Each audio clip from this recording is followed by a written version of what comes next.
થર્મિક પ્રક્રિયા જોઈ હતી, બરાબર. આ ઉપરાંત સક્રિયતા શ્રેણીમાં ધાતુઓ પણ જોઈ હતી.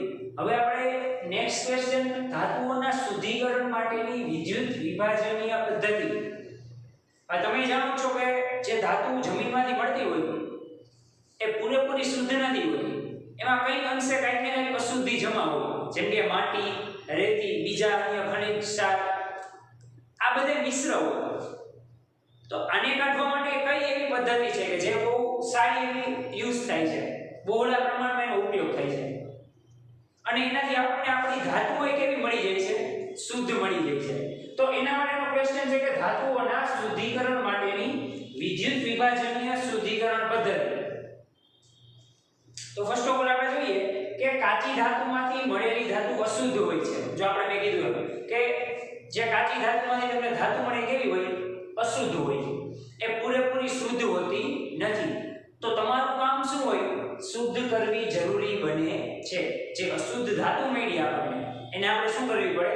પહેલા તો શુદ્ધ કરવી પડે, પછી આપણા ઉપયોગમાં આવી શકે. ત્યાં સુધી ઉપયોગમાં આપણે લઈ શકી નહીં, કારણ કે કેવી છે? અશુદ્ધ છે. વિદ્યુત વિભાજનીય શુદ્ધિકરણ પદ્ધતિ વ્યાપક પ્રમાણમાં ઉપયોગી છે.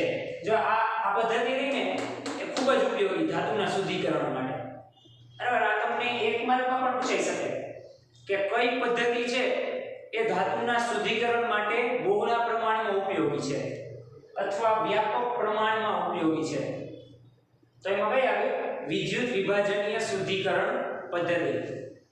આનાથી કોપર, ઝિંક, કોપર એટલે Cu, ઝિંક એટલે Zn, લેડ, Pb, નિકલ, ચાંદી અને સોનું, આ બધી ધાતુઓને શુદ્ધ કરવા માટે આનો ઉપયોગ થાય છે.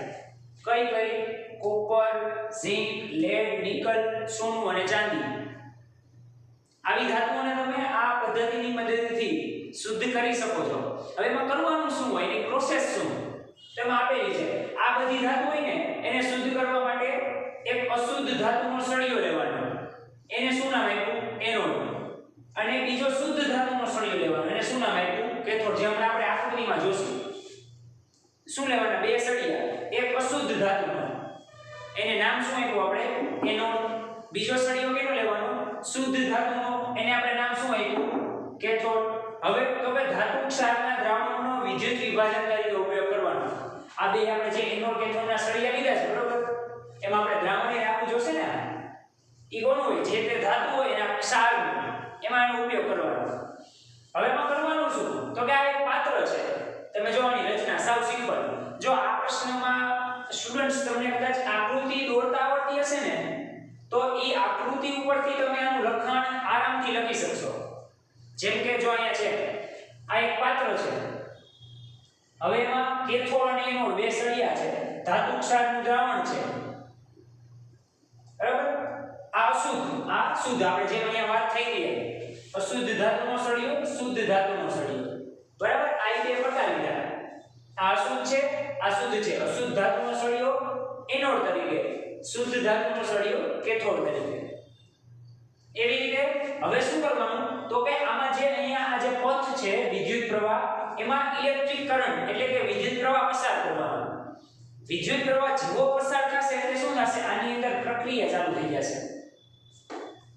જો એ લખેલું છે, હવે વિદ્યુત પ્રવાહ પસાર કરતા અશુદ્ધ ધાતુ છે કેવી થવા માંડશે? શુદ્ધ જવા માંડશે. જો આ અશુદ્ધ છે ને, અશુદ્ધ એ કઈ બાજુ જવા માંડી? આ બાજુ જવા માંડી, આ તરફ, એટલે કે આ સાઈડ. અને શુદ્ધ સળિયો છે અહીંયા શું થવા માંડી? ઉપર જમા થવા માંડી. હવે તમને એમ થાય આમાં તો અશુદ્ધિ હતી બીજી, તો એ ક્યાં જાય? અહીંયા નીચે પડી જાય. અહીંયા વધારાની અશુદ્ધિ જે અદ્રાવ્ય છે, ઓગળતી નથી. હમણાં આપણે આગળ આવશે એ પણ. તો પહેલા આપણે શું જોયું કે પાત્રમાં વિદ્યુત ક્ષારનું દ્રાવણ છે, એમાં બે સળિયા છે, એનોડ અને કેથોડ. એનોડ એટલે કે અશુદ્ધ, કેથોડ એટલે કે શુદ્ધ. હવે વિદ્યુત પ્રવાહ પસાર કર્યો. વિદ્યુત પ્રવાહ પસાર કરશો એટલે શું થાય? અશુદ્ધ ધાતુનો સળિયો શુદ્ધ ધાતુ તરફ કન્વર્ટ થશે. અને હવે એની જો તમને રાસાયણિક પ્રક્રિયા આપેલી છે કે અહીંયા જે કોપર હતું ને અશુદ્ધ હતું, એમાંથી બે ઇલેક્ટ્રોન છૂટા પડી ગયા. એનોડ છે એટલે કે ધન ધ્રુવ અને કેથોડ એટલે કે ઋણ ધ્રુવ. આ એની પ્રક્રિયા એવી છે. કુલ પ્રક્રિયા તમે જો કોપર હતું અહીંયા, આ કોપર ઈ છેલ્લે તમને મળ્યું કોપર છે, પણ બેમાં ચેન્જ શું છે? આ કોપર હતું એ અશુદ્ધ છે, જ્યારે આ કોપર કેવું છે? શુદ્ધ કોપર છે. આ બંનેમાં ડિફરન્સ છે, બરાબર? આ કુલ પ્રક્રિયા છે. કોપરમાંથી કોપર જ મળે છે, પણ આ કોપરમાં ઘણી બધી અશુદ્ધિ હતી. રેતી, માટી, સોનું, આવા બધું ભેગું હતું. તો ઈ કેવું કરીને એને દૂર કરી નાખ્યું ને તમને કોપર જ આપ્યું, પણ એ કોપર કેવું મળે? શુદ્ધ મળે. વધારાની અશુદ્ધિ કેવી થઈ જશે? દૂર થઈ જશે. દ્રાવ્ય અશુદ્ધિ દ્રાવણમાં શું થઈ જાય છે? ઓગળી જાય છે, કેમ કે એ દ્રાવ્ય છે. દ્રાવ્ય એટલે શું? ઓગળી જાય. જ્યારે અદ્રાવ્ય અશુદ્ધિ પાત્રના તળિયે જમા થાય છે, એટલે કે મેં હમણાં તમને કીધું જે ઓગળી શકતી નથી એવી અશુદ્ધિ, જેમ કે પાણીમાં હું રેતી નાખું તો રેતી ઓગળશે નહીં, તો એ રેતી જમા ક્યાં થશે? પાત્રના તળિયે જમા થશે. તો અહીંયા પણ એવું જ છે. અમુક અશુદ્ધિ એવી છે કે જે ઓગળવાની નથી, તો એ ક્યાં જમા થશે? તો કે પાત્રના તળિયે. એવી કઈ અશુદ્ધિ છે? તો જો અહીં આપેલી છે સોનું, ચાંદી, પ્લેટિનમ. આ બધી અશુદ્ધિ એવી છે કે જે પાત્રમાં તળિયે જમા થાય છે, એ ઓગળતી નથી, અને એને સ્પેસિફિક નામ આપ્યું છે. શું? તો કે એનોડ પંખ. બરાબર? એ જે સોનું, ચાંદી, પ્લેટિનમ છે એ ઓગળતું નથી, એને નામ આપ્યું છે એનોડ પંખ. તો આપણે વિદ્યાર્થી મિત્રો જોઈ કે આ વિદ્યુત રાસાયણિક શુદ્ધિકરણ પદ્ધતિ, બરાબર, કે બે આપણે એનોડ અને કેથોડના સળિયા લીધા અને વિદ્યુત વિભાજન કર્યું એટલે અશુદ્ધ તરફથી શુદ્ધ તરફ ધાતુ જવા માંડી. તમે આને જોઈ શકો છો, બરાબર? સ્ક્રીનશોટ પણ પાડી શકો છો.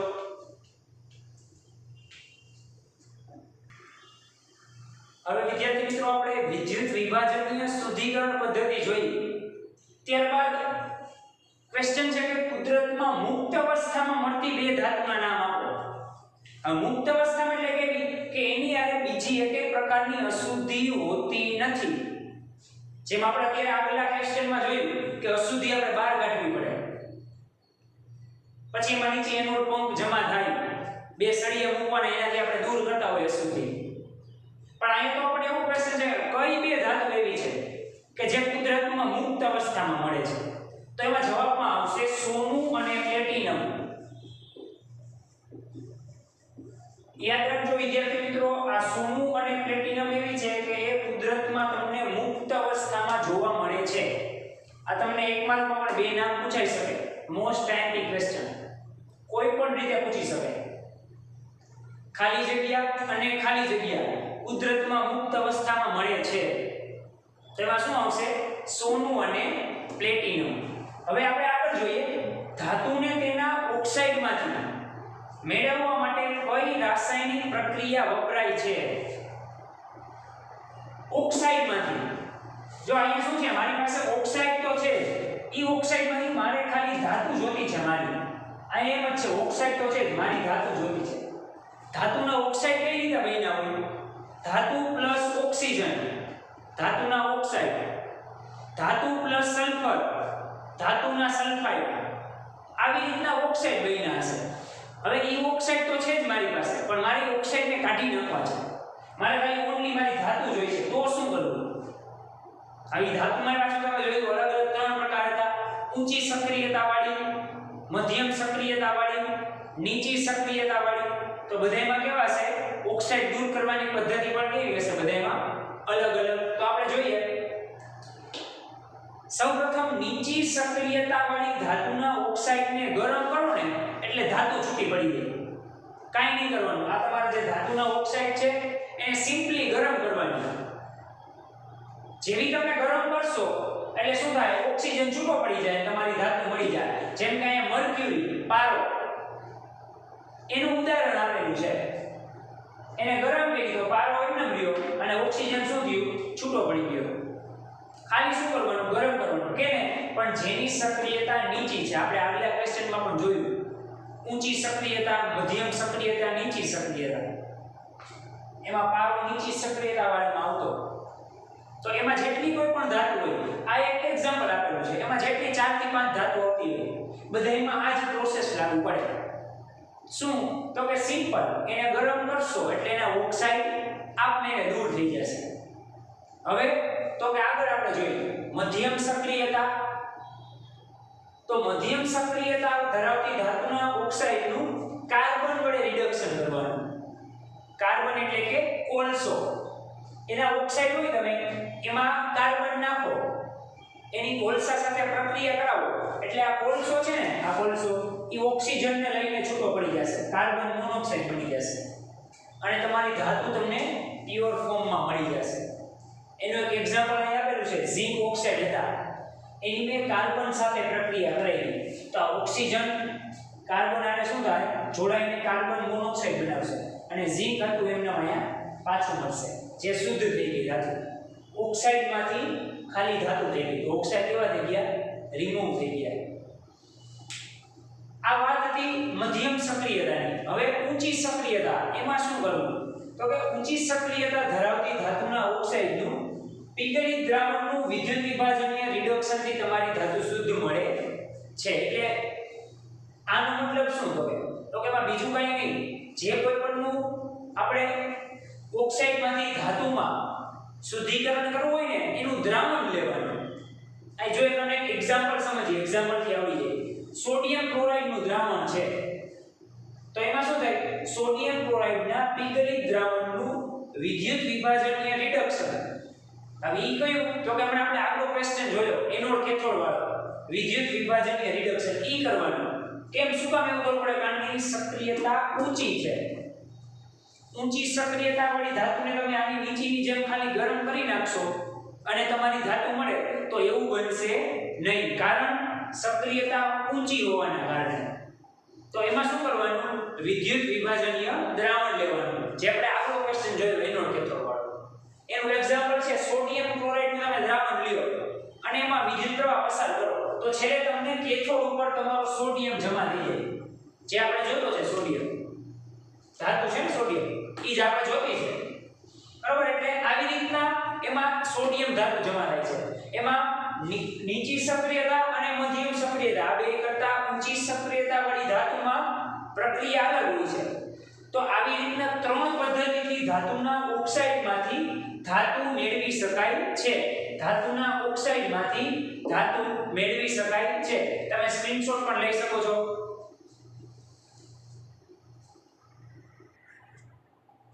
હવે વિદ્યાર્થી મિત્રો, આપણે ધાતુઓની શુદ્ધિકરણની પ્રક્રિયા જોઈ લીધી. કઈ રીતે ધાતુ મળતી, કઈ રીતે એનું શુદ્ધિકરણ થતું. હવે આપણે આ ચેપ્ટરમાં થોડા આગળ જઈએ તો ઇન્ટરેસ્ટિંગ ટોપિક છે, તમને પણ આવડશે. કેમ કે સહેલો ટોપિક છે, કેમ કે આ રોજિંદા જીવનમાં તમે તમારી નજરે જોતા જશો. ક્ષારણ કઈ યાદ આવે છે? ક્ષારણ એટલે શું થાય? કાટ લાગવું. યસ. તો એના ઉદાહરણ તમને પૂછ્યા છે કે ક્ષારણના ઉદાહરણ આપો. તો આપણે પહેલું ઉદાહરણ છે, ચાંદીની વસ્તુ હોય ને, કોઈ પણ ચાંદીની વસ્તુ, એને તમે થોડોક સમય સુધી હવામાં ખોલી રાખો ને એટલે એ કાળી પડી જાય. તો આવું કેમ થતું હશે? બરાબર? સ્ત્રીઓ પણ ઘણા ચાંદીના ઘરેણા પહેરતા હોય, એ થોડાક સમય સુધી પહેરે રાખે એટલે હવામાં ખોલી રહેવાના છે એટલે એના ઉપર કાળા ડાઘા થઈ જાય. તો આવું શું કામ? કેમ કે જે ચાંદી છે ને એ હવામાં સલ્ફર તો હશે, એની સાથે પ્રક્રિયા કરીને સિલ્વર સલ્ફાઇડ બનાવી દેશે. સિલ્વર એટલે શું? ચાંદી. અને સલ્ફર ક્યાંથી આવે? હવામાંથી આવે. આ બે ભેગું થશે અને શું બનાવી દેશે? Silver sulphide. ઈ સિલ્વર સલ્ફાઇડ કેવો કલર કરી નાખશે? તો કે બ્લેક કલર, કાળો કલર થઈ જશે. એટલા માટે ચાંદી કાળું પડી જાય થોડાક સમય પછી. અને આ સિલ્વર સલ્ફાઇડનું અણુસૂત્ર શું છે? તો કે Ag2S. ઈ ચાંદી શું કરશે? હવાના કયા વાયુ સાથે પ્રક્રિયા કરશે? સલ્ફર સાથે, અને સિલ્વર સલ્ફાઇડ બનાવે છે. તો આ પણ એક કાટ લાગવાનું ઉદાહરણ થયું. ત્યારબાદ આપણે બીજું ઉદાહરણ જોઈએ, કોપર એટલે કે તાંબુ. તાંબુ હવાના ભેજયુક્ત કાર્બન ડાયોક્સાઇડ સાથે પ્રક્રિયા કરશે અને ધીમે ધીમે શું કરશે? ચમકદાર કથ્થાઈ રંગમાંથી લીલો રંગ થઈ જાય. તમે જોજો તાંબાનો કાટ હોય ને લીલાશ પડતા રંગનો હોય. જૂના જમાનાના કોઈ તાંબાના વાસણ હોય ને એ ભેજવાળા પદાર્થ હોય એની સાપેક્ષે આવે, બરાબર? એટલે શું થઈ જાય? એ કથ્થાઈ રંગમાંથી લીલો રંગ ધીમે ધીમે થઈ જાય. શું કામ? કેમ કે આ કાર્બન ડાયોક્સાઇડની સંપર્કમાં આવ્યા અને એ શું કરશે? તો કે કથ્થાઈ રંગમાંથી લીલા રંગમાં ચેન્જ કરી નાખશે. જેમાં અહીંયા સિલ્વરમાંથી બ્લેકમાંથી બીજું કોના કારણે તો કે સલ્ફરના કારણે. તો અહીંયા ભેજયુક્ત કાર્બન ડાયોક્સાઇડના કારણે આવું થશે. બીજું કે આ લીલો પદાર્થ છે એ શું છે તો કે હવે જે લીલો પદાર્થ આવ્યો એ શું હતો? જેમ અહીંયા આ જે પદાર્થ બન્યો એ સિલ્વર સલ્ફાઇડ હતો. તો અહીંયા લીલો પદાર્થ છે એ શું છે તો કે લીલો પદાર્થ કોપર કાર્બોનેટ છે એટલે કે CuCO3. ખાસ યાદ રાખજો લીલો પદાર્થ બન્યો એ શું બન્યો તો કે કોપર કાર્બોનેટ CuCO3. હજી આપણે છેલ્લું ઉદાહરણ જોઈએ તો કે સાવ સિમ્પલ આપણે રોજિંદા જીવનમાં જોતા જોઈએ. કદાચ આ બે હજી ઓછા પ્રમાણમાં જોતા હોય પણ આ તો જોતા જોઈએ કે લોખંડને કાટ લાગ્યો. બરાબર, ચોમાસામાં આ પ્રક્રિયા બહુ થતી હોય. લોખંડને ભેજવાળી હવામાં ખુલ્લું રાખતા કથ્થાઈ રંગનો પદાર્થ જમા થાય છે એટલે કે બહાર કથ્થાઈ રંગની પોપડી લોખંડમાં જમાવા માંડે. એના માટે આપણે પછી કે કલર પણ કરતા હોય કાટ ન લાગે એટલા માટે. છતાં પણ લાંબો સમય સુધી જો લોખંડ પાણીમાં રહે એટલે કે ભેજવાળી વસ્તુમાં રહે તો શું થાય એને કાટ લાગવાની શરૂઆત થઈ જાય. અને ઈ કાટ એટલે શું તો કે Fe2O3.X H2O. અને H2O એટલે શું થાય પાણી. હવે જો અહીં તમને X આપેલું છે તો X એટલે શું તો કે પાણી કેટલું કાટ લાગે છે એ કોઈ ફિક્સ ન હોય. કેટલો વરસાદ પડે છે, તમે કેટલું પાણી ઢોળીને એને કાટ લગાડો છો અથવા બીજે ક્યાંકથી કાટ પાણીનો લાગે છે તો એ પાણીના મોલ ફિક્સ હોતા નથી કે આટલું જ. એવું ક્યારે થયું દરરોજ અથવા દર બીજે દિવસે 3 ઇંચ જ વરસાદ પડે ફિક્સ? આવું હોતું નથી. એટલે પાણીના અણુ કેટલા છે લોખંડને ઈ કાઈ ફિક્સ હોતા નથી. એટલા માટે અહીંયા XH2O આપેલું છે. એટલે આ કાટનું સૂત્ર છે Fe2O3.X H2O. તો આ સિમ્પલ પ્રોસેસ આપણે જોઈએ કે કાટ લાગવાની પ્રક્રિયા શું હતી તો કે પહેલા ચાંદી હોય એને કઈ રીતે કાટ લાગે? હવામાં સલ્ફર સાથે પ્રક્રિયા કરશે અને સિલ્વર સલ્ફાઇડ બનાવી દેશે. ત્યારબાદ કોપર ઈ ભેજયુક્ત કાર્બન ડાયોક્સાઇડ સાથે પ્રક્રિયા કરશે અને ચમકદાર કથ્થાઈ રંગમાંથી લીલો રંગ પ્રાપ્ત કરશે. તો એ શું બનાવશે? Copper carbonate. એવી જ રીતના લોખંડ છે એમાં કથ્થાઈ રંગની પોપડી જમા થાય અને શું બનાવશે? કાટ એટલે કે Fe2O3.X H2O. તો વિદ્યાર્થી મિત્રો આ સેશનમાં આપણે શુદ્ધિકરણ માટેની પદ્ધતિ ક્ષારણ એના ઉદાહરણ જોયા. હવે નેક્સ્ટ સેશનમાં આપણે ક્ષારણ જોયા તો એને દૂર કરવા માટેની કઈ પદ્ધતિ છે તો કે કાટ તો લાગે છે પણ એ કાટને કઈ રીતે આપણે દૂર કરવો એના વિશે વધુ આપણે આગળના સેશનમાં જોશી. અત્યાર સુધી અહીં આપણે રાખીએ છીએ અને તમે આનો સ્ક્રીનશોટ લેવો હોય તો પણ તમે લઈ શકો છો. ધન્યવાદ.